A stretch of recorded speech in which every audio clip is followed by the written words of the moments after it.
আমাৰ নিয়ামতি জুবিন গাৰ্গলৈ আমি শ্ৰদ্ধাঞ্জলি জনাইছোঁ। তেখেতৰ ন্যায় বিচাৰিছোঁ আৰু তেখেতৰ ন্যায়টো আমাৰ আজি অসমবাসীয়ে নহয়, গোটেই বিশ্বৰে এটা কাম্য। বিশ্বৰে সকলোৱে বিচাৰিছে।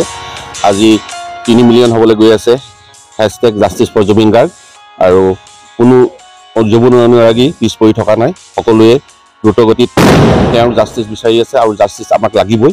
আৰু আমাৰ এই পূজা মণ্ডপত আমি এই প্ৰতিকৃতিটো ৰাখিবলৈ প্ৰতিবাদ স্বৰূপে আমি ৰাখিছোঁ। প্ৰতিকৃতি 2 কালপীঠ শ্যামকানু মহন্ত আৰু সিদ্ধাৰ্থ শৰ্মা, তেওঁলোক যেতিয়া বাক্সাৰ কাৰাগাৰত আবদ্ধ হৈ আছে, আমি তেখেতক সেই কাৰাগাৰত থকাই প্ৰতিকৃতি আমি ইয়াত উপস্থাপন কৰিছোঁ আৰু ৰাইজে যথেষ্ট ভাল পাইছে। আৰু আমি চৰকাৰৰ ওচৰতো আমি দাবী জনাইছোঁ অতি শীঘ্ৰে জুবিন গাৰ্গক ন্যায় দিব লাগে।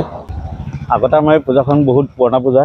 এই পূজাখন আমি যিটো আগতে উৎসাহেৰে কৰোঁ, এইবাৰ তেনেকুৱা নহ'লে। কাৰণ যিমান হ'লেও আজি এমাহত পাৰ হৈ গ'ল জুবিন গাৰ্গৰ হেৰিটো বিচাৰি, ন্যায় বিচাৰি ৰাইজে যেনেকৈ উজাগৰে থাকি জুবিন ক্ষেত্ৰত আজিও বহুত মানুহ হাজাৰ মানুহ বহি আছে।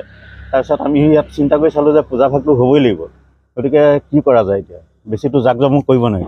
তাৰপিছত ভাবিলোঁ বোলো নহয় বোলো সেই সিহঁতৰ যেতিয়া কালপেটকেইটা আছেই, 2জন কালপেট আমি বোলো বাচ্চাত দিছে যেতিয়া আমি সেইটোকে চিম্পুলকৈ বনাই থৈ দিওঁ ইয়াত। আৰু মাৰ ওচৰতো আমি আশীৰ্বাদ বিচাৰিছোঁ যাতে এই 2জনে সোনকালে শাস্তি পাওক আৰু জুবিন গাৰ্গে ন্যায় পাওক। ভাস্কৰনগৰ কালী পূজাটো আমাৰ 50 বছৰ ওচৰা-ওচৰি হ'ল। সকলো অসমবাসী ৰাইজক আমি বিশ্বজ্যোতি ক্লাবৰ পৰা আজি এইটো উদ্দেশ্য আমাৰ এটাই হয়, এইখিনি গোটেইখিনি আমাৰ কৰা উদ্দেশ্য এটাই হয়, জাষ্টিছ ফৰ জুবিন গাৰ্গ। আমাৰ কথাটো হ'ল যে বহুত দিন হৈ গ'ল এই যোনটো আমাৰ এই প্ৰচেছটো আছে, এইটো বহুত লেণ্ডি হৈ গৈ আছে।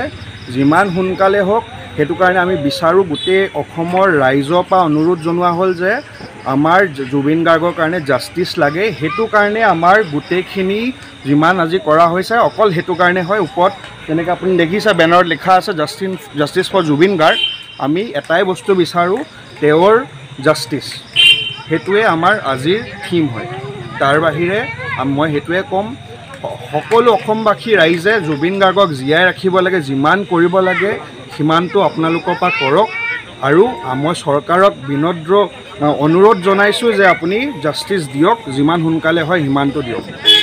ধন্যবাদ।